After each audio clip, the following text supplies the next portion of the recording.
Les 5 formules à ne pas prononcer lors d'une vente au risque de faire fuir ton prospect. Attention, si tu n'utilises plus ces formules au cours de ta vente, tu risques de faire des ventes. Et on commence tout de suite avec l'une des formules les plus courantes que les sales utilisent très souvent, c'est « faites-moi confiance ».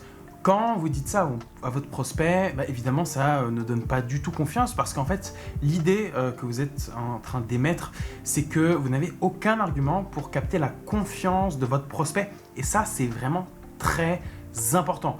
Vous verrez qu'en fait, la vente s'articule autour de 3 piliers de confiance. Le premier pilier, c'est la confiance que le prospect va accorder envers vous, le second envers votre produit ou service et le troisième pilier envers votre entreprise. C'est pour ça qu'il faut vraiment maîtriser la confiance que le prospect va vous accorder. Et en fait, cette formule « faites-moi confiance » va à l'encontre du processus qui va vous permettre d'acquérir la confiance de votre prospect. Donc, n'utilisez plus cette formule. La seconde formule, qui est très souvent utilisée pendant les R1, pendant les rendez-vous découvertes par les sales, c'est quel est votre budget. À ce moment-là, en fait, tu émets 2 impressions à ton prospect. La première, c'est que tu essayes de capter un maximum de son budget pour potentiellement le facturer au-dessus de ce que tu étais censé facturer. Lui, même s'il ne va pas réfléchir de cette façon, il va le ressentir inconsciemment. Il va ressentir que tu essayes de le surfacturer. La seconde impression que tu lui envoies, c'est que tu n'as pas de pricing défini, tu n'as pas de plan défini, et donc que tu laisses reposer la décision du pricing sur lui.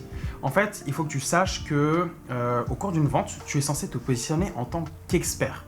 Et donc, lui, ton prospect, va venir te voir parce que tu es expert. En fait, il vient te voir parce qu'il a envie d'apprendre quelque chose et surtout, il a envie que tu puisses lui apporter quelque chose dans sa vie, dans sa façon de travailler. C'est pour ça qu'en fait, le pricing, il faut qu'il soit défini. Il faut qu'il t'appartienne et surtout que tu aies confiance en ton pricing. Si ton prospect n'a pas le budget pour ton pricing, c'est que tu as mal fait ton lead sourcing. Et d'ailleurs, abonne-toi car une vidéo sur le lead sourcing va bientôt sortir sur les 5 éléments indispensables pour réaliser un lead sourcing de qualité. Je sais pas vous, mais si vous êtes honnête, n'utilisez pas cette troisième formule qui est pour être honnête. Si vous utilisez cette formule-là, à un moment donné de votre vente, vous insinuez que jusqu'auparavant, vous n'étiez pas honnête. Et dans ce cas-là, de façon consciente ou inconsciente pour le prospect, il va douter de vous. Et encore une fois, toute la vente s'articule autour de la confiance que le prospect va vous apporter. Donc, en utilisant cette formule à un moment T, vous êtes en train de tout simplement lui dire qu'auparavant, vous n'étiez pas honnête. Et donc, il va perdre la confiance qu'il vous a accordée. Et tu le verras, en n'utilisant plus cette formule-là, ton prospect sera plus proche de toi et surtout te fera plus confiance. Cette quatrième formule, elle est souvent utilisée par les débutants, c'est « ce n'est pas cher ».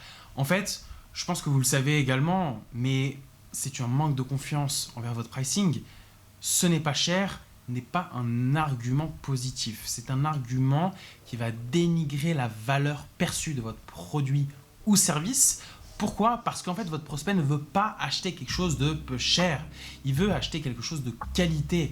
Et le fait que ce soit peu cher, c'est souvent connoté à un produit, un service qui est de mauvaise qualité. Donc dans ce cas-là, il ne faut pas utiliser ce terme-là. Ton prospect veut bien que tu fasses un effort sur ton pricing, il veut bien avoir une offre alléchante, mais il ne veut pas quelque chose de peu cher.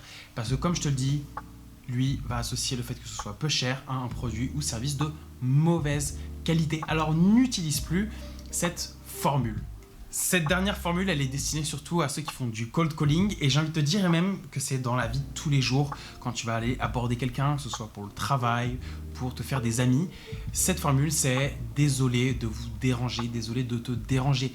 Si tu as peur de déranger une personne, ne va pas la déranger. En utilisant cette formule-là, tu dis directement au prospect que tu vas venir la déranger. Or, toi, tu dois avoir confiance en ton produit, en ton service, en toi, en ton entreprise et surtout confiance dans la valeur que tu peux apporter à ton prospect. Et si tu as confiance en cette valeur-là, tu n'es pas censé t'excuser de déranger ton prospect. À ce moment-là, c'est encore une histoire de confiance. Ton prospect ne va pas avoir confiance en toi si tu n'as pas toi-même confiance en toi, en ton service, ton produit, ton entreprise. Donc il faut absolument que dès lors où tu passes un coup de fil, que tu n'utilises plus cette formule, mais que tu la remplaces par exemple par « Est-ce le bon moment pour parler avec vous aujourd'hui, maintenant ?» L'idée, c'est tout simplement de dire « Voilà, est-ce que c'est le bon moment pour vous parler ?» Et en fait, à ce moment-là, vous n'insinuez pas que vous allez le déranger. Vous lui demandez juste s'il a un petit peu de temps pour parler. Personnellement, je n'utilise même pas cette formule-là parce qu'en cold calling, le but c'était d'être le plus rapide, le plus efficace possible et le plus clair. Donc sincèrement, je te conseille de tout simplement décrocher ton téléphone et prendre rendez-vous sans lui demander s'il a le temps ou pas. Je sais que ça peut paraître un peu barbare, mais clairement, c'est ce qui marche le mieux. Commente si tu veux que je te fasse une vidéo sur comment prospecter et comment prendre une multitude de rendez-vous en un coup de fil de 1 minute à 2 minutes. Fais bon usage de cette vidéo, apprends, innove, applique ces conseils-là et reviens me dire dans les commentaires ce que tu en as pensé et comment ta vente a évolué grâce à ces conseils-là. Si tu veux d'autres vidéos, n'hésite pas à t'abonner, à liker la vidéo, à mettre la cloche de notification et puis surtout à me poser des questions en commentaire. Et surtout, n'oublie pas, c'est toi qui fais la vente.